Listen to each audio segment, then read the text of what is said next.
Welcome to The Explainer, where we break down big ideas. Today, we're digging into a pretty wild principle of leadership, one that completely turns conventional wisdom on its head. It suggests that real authority, real influence, actually comes from a place you might not expect at all. Okay, so let's just jump right in with this quote. I mean, it seems totally backwards, right? Especially when you're thinking about leadership. We're so used to the idea that the junior person serves the senior, the new hire serves the manager. This flips that entire script. And that's the big question for all of us, isn't it? What does this actually mean for our teams, for our companies, and for how we try to lead right now? How on earth can serving someone actually make you a stronger leader? To figure that out, we have to start by looking at a paradox that sits right at the very heart of what it means to lead. Think about it. We all have this kind of unconscious blueprint in our heads of what a leader is supposed to be. It's pieced together from every boss we've ever had, every mentor, every public figure we've ever watched. And for a lot of us, that picture is all about top-down command and control authority.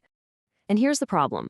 That traditional top-down image can really push us toward two pretty dangerous extremes. The source material uses this really great metaphor. Imagine that the path to being a great leader is a road. Well, if you veer too far to the left or too far to the right, you end up stuck in a ditch, completely unable to move your team forward.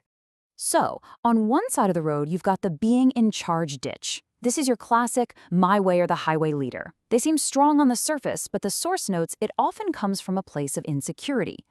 Then, on the complete other side, you've got the giving in charge ditch. This is the leader who avoids making tough calls, who's way too hands-off, and it just creates this chaotic any way you want kind of vibe. And the real trap here, the thing that gets so many of us, is that when we get burned by a being in charge micromanager, our gut reaction is to run as fast as we can to the opposite extreme. We overcorrect right into the giving in charge ditch, and that just creates all this whiplash and instability. We never actually find that solid, effective road in the middle. So what happens when a team is just bouncing back and forth between these two ditches? Well, you get conflict. That's what you get. But here's the thing. Not all conflict is created equal. First, you've got the unhealthy kind. This is the nasty stuff, the stuff that rips teams apart.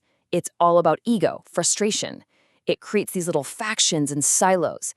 It's all about winning the argument, not finding the right answer. It's a zero-sum win-lose game.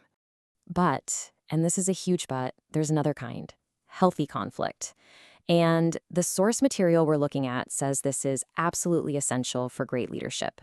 This is about building a culture where people feel safe enough to be honest, to debate ideas passionately, all in the search for the best possible outcome. It's collaborative, not competitive. It's about finding that win-win. And this brings us to the solution. The person who knows how to spark that healthy conflict, who lives on that road between the ditches, the well-balanced leader. So what does this actually look like? Well, it's not just about business strategy. It's deeply human. These leaders genuinely care about their people as individuals. They build psychological safety, where it's okay to be honest and vulnerable. They're always learning, always growing, and they are absolutely obsessed with fostering that win-win environment. So you see, this is the whole shebang right here. It's not about choosing, it's not leading or serving, it's about figuring out how to weave them together into one seamless, powerful leadership style. Okay, so that sounds great, but how do you actually do it? What does this really look like in practice? Let's check out what the source considers the ultimate model for this kind of leadership. Now, the source material points to a really powerful historical example, Jesus. He's held up as a leader who perfectly blended these two things, leading with a clear vision and authority, but at the same time consistently serving his followers. It shows that these two actions aren't at odds with each other. They're actually two sides of the very same coin. And boom, that brings us right back to where we started. It's this beautiful full circle moment. The one with the authority, the elder, finds their greatest power, their greatest influence when they make the choice to serve the younger. And this right here is the ultimate payoff. It's the game changer. That being in charge leader has to demand respect and demand that people follow them. But when you truly, genuinely serve your team, you don't have to demand anything. They want to follow you. You earn their loyalty. And that desire sets off this incredible chain reaction. It starts with just wanting to follow, but then it deepens. people start wanting to contribute their best ideas, their extra effort. And finally, that grows into real, deep commitment, not just to a task, but to the mission, to the vision, and to each other. So, as we wrap this up, I want to leave you with a question to chew on. A leader who just demands obedience, well, they create compliant followers.